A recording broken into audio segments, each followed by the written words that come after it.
Église, soyez bénis. Amen. Donc, j'ai deux invités comme ça, le pasteur Céa, l'homme de Dieu qui a prêché aujourd'hui, et le modérateur du culte, le papa Amos, le frère Amos. Donc, je suis la servante de l'Éternel Marie-Noël Théodore, et nous avons fini encore ce culte merveilleux d'activation des dons spirituels. Le pasteur, c'est un culte très fort, c'est un thème très fort qu'on ne peut pas traiter à la légère. Parce qu'il y a beaucoup de chrétiens qui servent Dieu, qui aiment le Seigneur, mais ils ne sont pas remplis du Saint-Esprit. Et ils ne savent pas comment vivre le Saint-Esprit. Et la Bible nous parle, nous dit, et c'est Jésus qui a dit, je m'en vais, je vous laisse le Saint-Esprit. C'est le Saint-Esprit, c'est moi qui vis en vous à travers le Saint-Esprit. Donc si tu es chrétien et que tu n'as pas le Saint-Esprit, il y a un problème, il y a un grave problème. Et le pasteur Seya a prêché en quelques minutes pour aborder le sujet. Nous voulons encore continuer la réflexion pour encore expliquer en quelques minutes simplement, c'est quoi les dons spirituels, pasteur Seya? Les dons spirituels, c'est Dieu qui donne, qui distribue les dons à son Église. Hein. Et chaque chrétien a minimum un don, plusieurs dons, même, ça dépend. Et ces dons-là, ça permet de, comment dirais-je, d'édifier son Église, hein, de servir pour l'œuvre de Dieu, de guérir, délivrer, hein, pour édifier son peuple, tout simplement. Et sans les dons, l'Église est morte, quoi. Amen. Et papa Amos, en tant que modérateur, comment tu prépares le culte avant de commencer le culte? Qu'est-ce que tu fais dans la semaine? Si tu fais des prières, si tu fais le jeûne, si tu écoutes la louange, comment tu fais pour être rempli du Saint-Esprit? Parce que pour commencer un culte, il faut avoir le Saint-Esprit, il faut avoir une intimité avec Dieu. Comment tu prépares le culte avant de venir prêcher ici, avant de commencer le culte le dimanche? Bonjour Pasteur Manuel. Bonjour Papa Amos. Pour te répondre à ta question, il est vrai, pour le service Seigneur, on doit prier et jeûner pour chercher la présence Saint-Esprit de Dieu. Mais ce n'est pas le cas. Normalement, je dois prier à la maison et jeûner pour ressentir le Saint-Esprit de Dieu avant que tu engages le dimanche dans le travail du Seigneur. Mais je n'ai toujours pas pris responsabilité. J'ai couru plus derrière du travail au lieu que je donne importance avec le travail qui est capable de nourrir l'âme. Parce que je cours plus derrière des choses qui peuvent nourrir nos chairs. Et nos chairs, on savait tous, et ça ne sert à rien de nourrir nos chairs si nos esprits, nos âmes ne nourrissent pas. C'est important pour chercher la présence de Dieu. Sans Saint-Esprit de Dieu, on ne peut rien faire.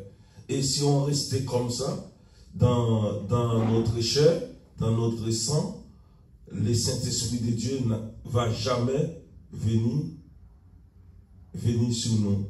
C'est nous qui devons chercher la présence de Dieu. En chercher la présence de Dieu dans la louange, dans l'adoration, dans la prière, et c'est à l'instant là même, Saint-Esprit de Dieu va prendre la place dans nos vies, quoi. Voilà. Pour moi, c'est ça. Donc Papa Amos reconnaît qu'il ne donne pas vraiment le temps au Seigneur. Donc dans la semaine, il prend beaucoup de temps pour chercher de quoi nourrir sa chair. Et il ne consacre pas. C'est une grosse confession qui doit permettre encore à savoir. On parle de la vie chrétienne. La vie chrétienne, c'est pas seulement venir à l'église chanter le dimanche. La vie chrétienne, c'est avoir cette relation avec le Saint-Esprit chaque jour. Et il reconnaît qu'en ce moment-là, il cherche plus de quoi nourrir sa chair que d'avoir la communion avec le Saint-Esprit. Il reconnaît que pour pouvoir venir prêcher le dimanche, il faut être rempli du Saint-Esprit par la prière, la louange, l'adoration, le jeûne. Et Pasteur Seya a témoigné aussi qu'il y a beaucoup de sœurs, de sœurs qui sont engagées à Christ. Elles viennent un dimanche, elles ne viennent pas. Les gens ne s'engagent pas vraiment. Et après, ils disent qu'ils n'ont pas cette relation avec le Saint-Esprit. Tu nous as dit qu'il y avait des dons de foi, les dons de guérir les malades, d'opérer des miracles, de résurrection, les dons de prophétie, de prière, en langue, dons d'interprétation des langues. Tu en as parlé de plusieurs dons. Comment est-ce que tu peux encore réveiller une soeur, ou un frère, qui vient un dimanche sur 3, qui privilégie, comme Papa Amos a dit, chercher pour nourrir la chair? C'est vrai, on a des factures, c'est vrai, on a des loyers, c'est vrai qu'on a des crédits, c'est vrai qu'on a des engagements. Mais, il a bien parlé, chercher l'âme et l'esprit, c'est plus important. Comment est-ce que tu peux encore encourager un frère, une soeur qui nous regarde? Voilà. Bah, j'encourage un frère et une soeur qui se découragent à ne pas oublier ce que Jésus a fait pour toi. Amen. N'oublie pas ce que Jésus a fait pour toi à la croix. Il a payé de sa vie pour racheter tes péchés. Amen. Te pardonner. Donc, si tu es pardonné, si tu as donné ta vie au Seigneur, amen, prends l'engagement, sois déterminé. Parce que la vie avec Jésus, c'est une vie d'éternité. C'est une vie vraiment... voilà, c'est un engagement, quoi. C'est pas, on rigole pas avec lui. Amen. Amen. Si tu n'es plus dans le Seigneur, tu peux tomber. Et si tu tombes, relève-toi. Vraiment, relève-toi. Mais vraiment, relève-toi vraiment. Si tu ne te relèves pas, ça peut être dangereux. Pourquoi? Parce que le diable, là, il t'attend. Amen. Amen. Donc, voilà. Et moi, je pourrais compléter en parlant de mon propre témoignage. J'ai choisi le Seigneur depuis jeune. J'ai essayé de vivre une vie, par exemple la vie de boîte de nuit. Sur mon front là, il y a une bosse là, où quand j'étais jeune, j'aime le Seigneur, mais je dis, je veux vivre dans ma génération, je ne pars pas en boîte de nuit, mais un jour, j'ai aussi envie d'aller en boîte de nuit. Et je pars en boîte de nuit, la première fois que je pars en boîte de nuit en France là, je vais en boîte de nuit avec des amis, et c'est des bandes rivales. Je sors de ma consécration pour aller en boîte de nuit, arriver, on est à l'extérieur. Les gars du 94 contre les gars du 93, ils se sont battus. Et les gars du 93 sont venus prendre toutes les filles qui attendaient les gars du 94 qui se battaient, donner des coups de tête. Moi, j'ai fait 3 jours de coma dans le 93. Vous vous rendez, j'ai une bosse là sur le front. Donc, pour dire que tu ne peux pas servir Dieu, laisser la vie de Dieu pour rentrer dans la vie du monde. C'est là que j'ai commencé à comprendre que la vie du monde, ce n'est pas ma vie. Je ne peux pas aller dans les boîtes de nuit. Je ne peux pas faire des choses comme ça. Ce n'est pas ma vie. Il faut que chacun comprenne. Et Dieu ne donne qu'attends pas que tu auras 50 ans. Quand il t'a appelé depuis dans le ventre de ta mère, il t'interpelle à chaque fois. Il y a des personnes qui, par exemple, cherchent le travail. Il y a des femmes qui veulent avoir des diplômes, qui veulent avoir une grandeur sociale. Elles font beaucoup de formations, elles ont des diplômes. Oui, mais elles ne viennent pas à l'église. Elles sont tellement orgueilleuses que venir servir Dieu, c'est une humiliation. Vous comprenez? Mais ces femmes-là, dans leur travail, elles sont dépressives. Elles ont de stress. Il y a des femmes qui se suicident. Beaucoup de femmes se suicident au travail. Les directrices, les cadres, elles sont débordées par la quantité de problèmes qu'elles ont chaque jour, par la quantité de travail qu'elles ont chaque jour. Elles sont toujours sur les nerfs. Elles ne sont pas heureuses. Et leur vie sociale est détruite. Leur vie familiale est détruite. Même elles sont cadres, mais leurs enfants n'ont pas d'équilibre, n'ont pas d'amour, parce que l'amour a quitté le cœur de leur maman. Elles sont cadres à l'extérieur, mais à l'intérieur, elles souffrent.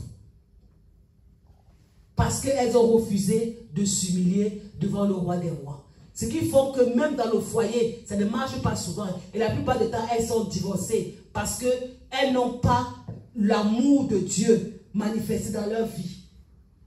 Et elles finissent par être des femmes très aigries, très agressives, très négatives. Moi, je parle pour moi en tant que femme. Donc, pour dire encore à une sœur qui court derrière le travail, pour dire encore à une sœur qui court derrière le statut social, c'est Dieu qui élève. Moi, j'ai investi dans Dieu. J'ai investi ma jeunesse dans Dieu. J'ai investi mon temps dans Dieu. Au lieu de traîner avec des copines. Mes relations savent, je n'appelle pas tout le monde et tout le monde ne m'appelle pas. Parce que mon temps, c'est pour le Seigneur. Le peu de temps que j'ai, je donne le peu à ma famille, à mes enfants. Mais le gros, c'est à Christ. Tout ce que je fais, en général, c'est pour le Seigneur. Et c'est Dieu qui me donne la joie de vivre. Tu veux savoir quel est mon secret? c'est Christ qui me donne la joie de vivre. Tu veux savoir quel est mon secret de ma santé, de mon énergie? C'est le Saint-Esprit, c'est la prière. Comme Papa Amos a dit, il faut avoir une connexion avec quelqu'un qui prie. Il prie peu, il a reconnu qu'il est attiré par ses affaires. Mais comme il est connecté avec moi, il est connecté avec le pasteur Seya, on le couvre dans la prière. Si tu n'appartiens pas à une famille chrétienne, tu n'appartiens pas à une église, nous on fait des prières en semaine en ligne, c'est pas sur les réseaux sociaux. Nous on se parle régulièrement lorsqu'il y a des situations, on s'encourage, on se booste, on se donne des conseils pour avancer dans la vie. Ce qui fait qu'on est toujours présent, on est toujours vivant, on est toujours joyeux. Dieu nous garde, il nous protège parce qu'il nous connaît. Mais toi, est-ce que Dieu te connaît? Tu dis que tu fuis les gens. Toi, est-ce que Dieu connaît ta vie? Il connaît ta situation. Tu ne connais pas prier, tu ne connais pas lui parler. Comment est-ce qu'il va intervenir dans ta vie? C'est pourquoi nous t'invitons à nous rejoindre à l'église Maison de Paix, la maison de prière, la maison de bénédiction de Bonneuil-sur-Marne. Nous sommes des jeunes, nous sommes des hommes et des femmes, des pères de famille avec des enfants en bas âge, des adolescents. Nous avons de l'expérience et nous voulons partager ça avec toi, te communiquer l'amour de Dieu. Donc ne reste plus chez toi le dimanche après-midi à zapper la télé, à tourner en rond. Viens servir le Seigneur. Ce qu'on fait là, toi aussi tu peux le faire. Soyez bénis, peuple de Dieu. Nous vous disons à très bientôt. Amen. Amen.